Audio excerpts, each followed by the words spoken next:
Welcome to the weekly Metals, Money, and Markets update for Friday, January 6th, 2017, with your host, Mickey Fulp, the Mercenary Geologist, and from miningclips.com, I'm Erick Bertsch. Hi, Mickey.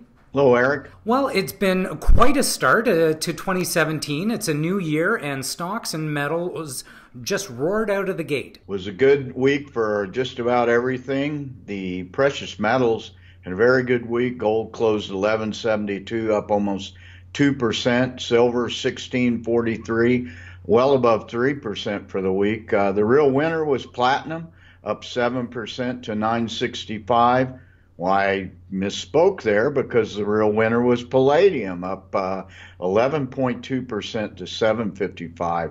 I think what we need to take from this is that platinum, the platinum to gold ratio went above 0.8. We haven't seen that for about a month. And moving on to copper, it continues to consolidate. Well, it does. It was flat for the week, up less than a penny to $2.51. But that said, it was very strong contango with a very positive forward curve. So that speaks for better days ahead in the copper market. And in energy, oil was on a wild ride this week, hitting some 1.5-year highs and then pulling back. Well, it did. It had a relatively volatile week, closed at 53.65, down 15 cents. There's a lot of stuff going on in the oil market right now with U.S. inventories down, U.S. drill rigs up, gasoline stocks up.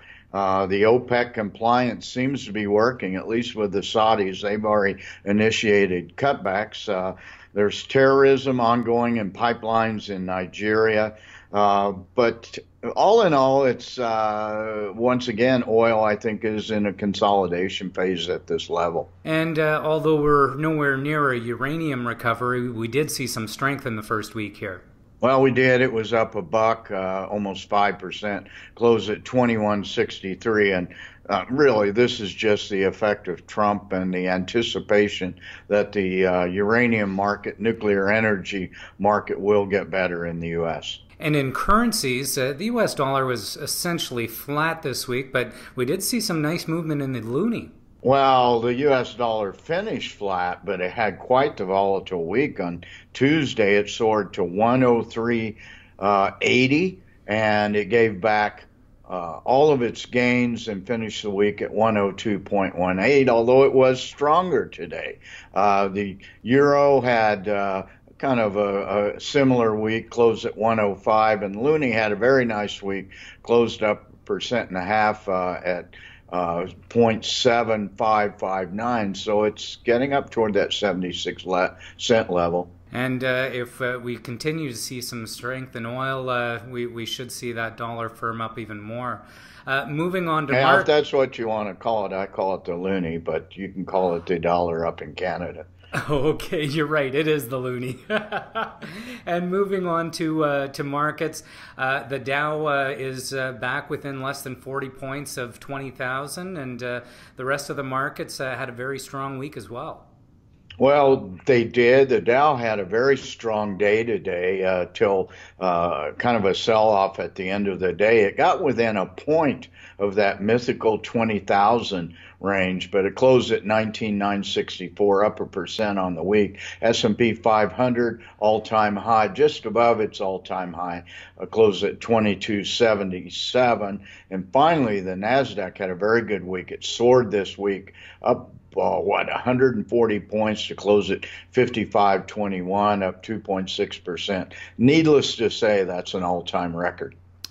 It's certainly a very, very strong week. And up here in Canada, the Venture Exchange managed to get, within less than 4 points of the 800 mark, closed a little lower than that, though. Well, it did. It had a very nice 9-day run post tax loss selling, which we predicted it would, up 4% on the week, closed at 791.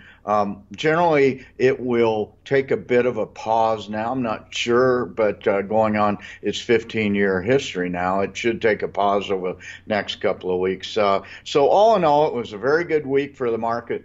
The only thing that did not have a good week was the Canadian junior hockey team which lost in overtime in a shootout last night to the undefeated U.S. juniors. Well, I have to congratulate you, and yes, my wife and I we had tears last night as we watched that. Well, I didn't have any tears. I very much like it when they play the U.S. National Anthem in a Canadian ice rink. Well, congratulations to all those fine athletes. They certainly put on one hell of a game. It was great. It was. It was a fascinating game. So. Thanks again for your analysis this week, Mickey, and looking forward to checking in with you next Friday. All right. Thanks a lot, Eric.